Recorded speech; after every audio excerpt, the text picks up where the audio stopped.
তামিম গোত্রের নেতা কে হবে?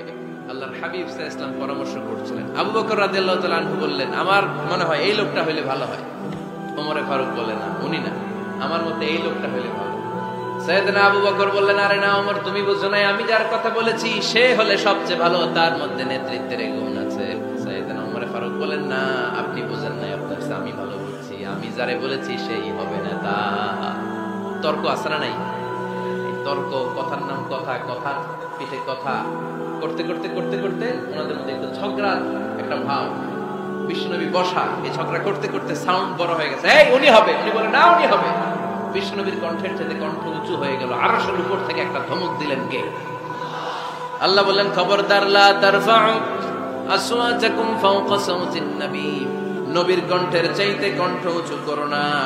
ওয়ালা তাজহারু লাহু বিল কওলি কাজহারি বা'দিকুম লিবা'দ আন তাহবাতা আমালুকুম ওয়া আনতুম লা তাশউরুন। নবীর কণ্ঠের চাইতে তোমাদের কণ্ঠ যদি উঁচু হয়ে যায়, তোমাদের সব নেক আমলগুলো আমি আল্লাহ বাতিল করে দেব। ধমকটা ছোট না বড়? যদি নবীর কণ্ঠের চাইতে তোমাদের কণ্ঠ বড় হয়, জীবনে যত ইবাদত করছো সব বাতিল, নামাজগুলো বাতিল, কাজে আসবে। হজ করছো বাতিল, রোজা রেখেছো বাতিল, সব বাতিল। বেয়াদবি করেছো নবীর সাথে, চিল্লায় বলেন ঠিক কিনা? নবীর কণ্ঠের চাইতে নিচু হতে হবে কণ্ঠ। এই আয়াত আসার পরে সাহাবারা তো এমন ভয় পেলেন, এবার নবীর কাছেই কেউ আসে না। সুবহানাল্লাহ কইবেন না? ভয়ে আসে না, ভয়ে না জানি আমার কণ্ঠ আবার নবীর কণ্ঠের চাইতে উঁচু হয়ে যায়। ওমরে ফারুক রাদিয়াল্লাহু তাআলা আনহু ডানে ঘুরে বায়ে ঘুরে কাছে আসে না। আবু বকর রাদিয়াল্লাহু তাআলা আনহু ডানে ঘুরে বায়ে ঘুরে কাছে আসে না।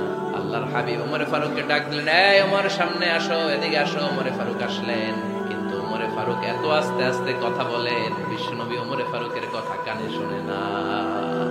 সুবহানাল্লাহ নাই? এত আস্তে আস্তে ওমরে ফারুক কথা বলেন, বিশ্বনবী শুনতে পান না। ওমর কি বললেন, একটু জোরে বলো না। ওমরে ফারুক একটু জোরে বললেন, তাও শুনেন না।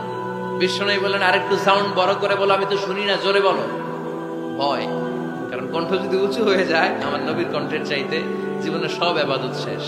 এজন্য কথা কওয়ার দরকার নেই, ইবাদত গুলো ঠিকঠাক আওয়াজ করে পড়তে হবে, আল্লাহু আকবার। তাহলে 2 নাম্বার গাইডলাইন, লা তারফাউ আসওয়াতাকুম ফাওকা সাওতিন নবী, নবীর কণ্ঠের চাইতে কণ্ঠ উঁচু করো না। আপনারা হজ উমরা করেছেন কে কে দেখি? মাশাআল্লাহ, হাত নামান। যারা আমরা করি নাই, আমরা আল্লাহর কাছে কামনা করি, আল্লাহ আমাদেরকেও তুমি যাওয়ার তৌফিক দাও। আমরাও যেন আমার নবীর কবরের সামনে দাঁড়িয়ে নবীরে সালাম করতে পারি, তৌফিক দাও। আমরাও যেন রাউদাতুম মিন রিয়াদিল জান্নাহে ঢুকে 2 রাকাত নামাজ পড়তে পারি, তৌফিক দাও। তোমার ঘরটা যেন তাওয়াফ করতে পারি, তৌফিক দাও। মক্কা মদিনার ঐতিহাসিক জায়গাগুলো যেন দেখে হৃদয়টাকে ঠান্ডা করতে পারি, আল্লাহ তৌফিক দাও। তো যারা গিয়েছেন তারা জানেন, মসজিদে নববীতে নামাজের পরে আপনারা যখন পূর্ব দিকে, প্রথম কাতারের পূর্ব দিকে সবাই লাইন ধরে যেতে যেতে প্রথমে বাম দিকে পরে রাউদাতুম মিন রিয়াদিল জান্নাহ, জান্নাতের বাগান সমূহ থেকে একটা বাগান।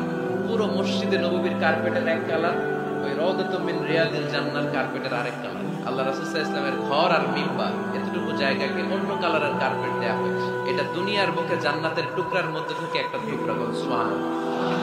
হাজিরা খুব ভিড় করে এখানে নামাজ পড়ার জন্য। এটা বাম দিকে পাবেন, তারপরে যেতে যেতে কিছু দূর যাওয়ার পরে বাম দিকে পাবেন বিশ্বনবী সাল্লাল্লাহু আলাইহি ওয়াসাল্লামের কবর, আল কবর আশ-শরীফ। আমার নবী এখানে শুয়ে আছে। যেই নবীর কথা আজীবন ওয়াজে শুনলেন, যেই নবীর নামাজের তাশাহুদে বসে সালাত ও সালাম পড়ে শোনা, যেই নবীর জন্য দেহের তাজা রক্ত আমরা বিলিয়ে দিতে রাজি, ওই নবীর কবরের সামনে যে যখন দাঁড়াবেন আর ভাববেন আমার আর নবীর থেকে ব্যবধান 5-6 হাত, এখানে আমার নবী শুয়ে আছে, এখানে আমি, আপনি কি ধৈর্য ধারণ করতে পারবেন? নিজেকে সামলে রাখতে পারবেন? আমার নবীর কোন উম্মত প্রথম যখন উমরা করতে যায়, হজ করতে যায়, নবীর কবরের সামনে দাঁড়িয়ে নিজেকে সামলে রাখতে পারে না, চিৎকার দিয়ে কান্না আসে, চোখ দিয়ে ধা ধা করে অশ্রু ঝরে। যেই নবীর ভালোবাসা আমার হৃদয়ের মধ্যে, ওখানে আমার নবী নাকি শোয়া আছে, এই জায়গায় আমার নবী শোয়া।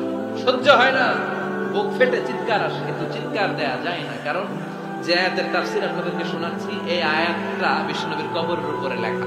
লা তারফাউ আসওয়াতাকুম ফাওকা সাওতিন নবী, তুমি নবীর দরবারে এসেছো, এখানে বড় গলায় আওয়াজ করে কোনো কথা বলা যাবে না, চিল্লায় বলেন ঠিক কি না?